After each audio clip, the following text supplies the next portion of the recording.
Hello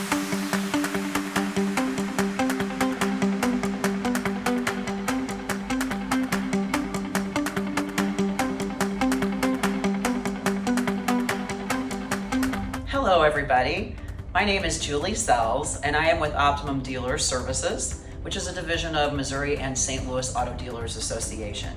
And we're here today with Julie Douglas. She is the president and sales lady extraordinaire of Dealerpay. And we're out here in the beautiful new Jeep building at All-Star Jeep Chrysler Dodge up the road.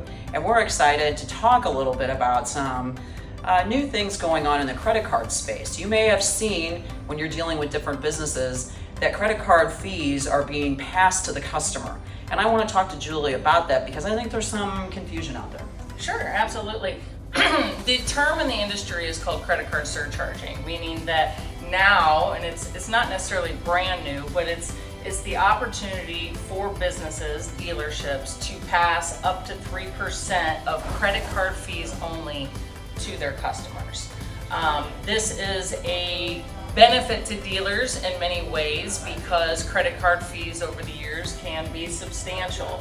And the regulations that are passed down by the card brands, specifically Visa and MasterCard, are that there are certain limitations, guidelines, in order for the dealership to stay compliant. Okay, so 3%, because Yes. I've heard some rumblings of different percentages, but that really is the maximum amount. That is the maximum amount. It's very interesting because MasterCard says you can do 4%, but they also say you can't do different percentages by card type. So if Visa maxes out at 3%, I don't see any dealership not taking Visa. So Makes sense. it's 3% across the board for credit card only. Now this does not include debit card or prepaid card transactions. Those will still come through at the existing price that the processor is charging the dealership. Okay, great. So if it's 3%, does that mean if a dealership decides that they want to participate and pass this fee on to the customers, is that the same in every department? It can be. There are certain states where they don't like that dealers are passing fees on the purchases of vehicles. That doesn't include Missouri, but there are a couple states. And there is also the concept of warranty payments. If a dealership is collecting a warranty payment on a repair order, for example, they're not allowed to surcharge on those because it only will approve for that exact amount. So what Dealerpay is doing, and we're fully compliant with all the rules and regs, is making sure that each of the departments have the appropriate signage so that the customers know well in advance that this is a program that they're using. Okay, great. Well, that clears up a lot. If you're interested in that, that's something obviously Julie Douglas and her team are experts on that. And I know there's also something where you have to post signage. Yes, so you have to post signage. It has to be detailed on the receipts, so it should show the sale amount, the surcharge amount, and then their total amount. So the customer should know exactly what the fees are. Now, another topic I think is relevant to talk about is some dealers are concerned this could affect CSI scores. So that's been some hesitation with dealers out there. But because this surcharge program has become so popular, not just with dealerships, but restaurants, Ticketmaster's been doing this for 10 years. Right. It's starting to become a little easier, but again, 3% is the max, it's not the requirement. Okay, great. Well, that clears that up a little bit. I know that is a big topic, and dealers, that's a big expense for them. So that's interesting. So let's shift a little bit. Something that's not quite as profitable or fun, but necessary, and that's compliance. It's a 4-letter word, and the FTC has come down even harder now on protecting customer information. And the newest regulation that is out there is that if you have 500 customers, which all of our dealers in the state of Missouri would definitely qualify under that umbrella, that you will have to report if there's a fraud to the federal government. And I know compliance is a big deal. Talk to me a little bit about how you protect customer information. So Dealerpay, first of all of the information that is accessed within our system has to be with multi-factor authentication. So each user that logs in has to have a unique username and password, and we do the secondary validation, which is by a text or an email with a code.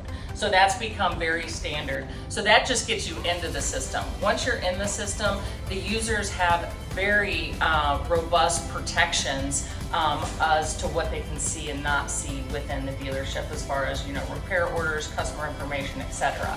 We are never exposing any full card numbers or any sensitive data on any customer for RO, a parts ticket, or a deal. So that is something that, we've checked that box.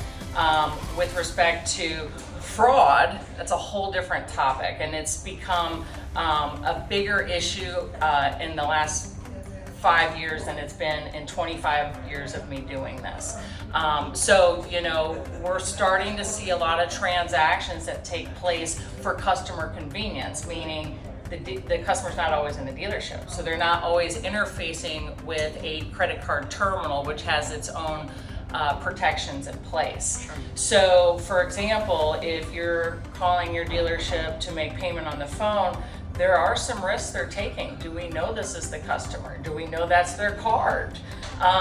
So what we've done proactively, specific for card not present transactions, is check some things. Do the names match the RO on the credit and the credit card? Does the name match the text phone number that the phone is registered to? And just some other IP addresses that are known for fraud. So we are giving them warnings in our system so they can check for this real time, not even after the fact. Great, fantastic. Well, it sounds like you guys have put a lot of thought into that, into compliance. Yes. What else can we talk about that you think dealers should know? I know in the compliance side, equipment is important. And I know over time, equipment gets older. Yes. Is that a problem?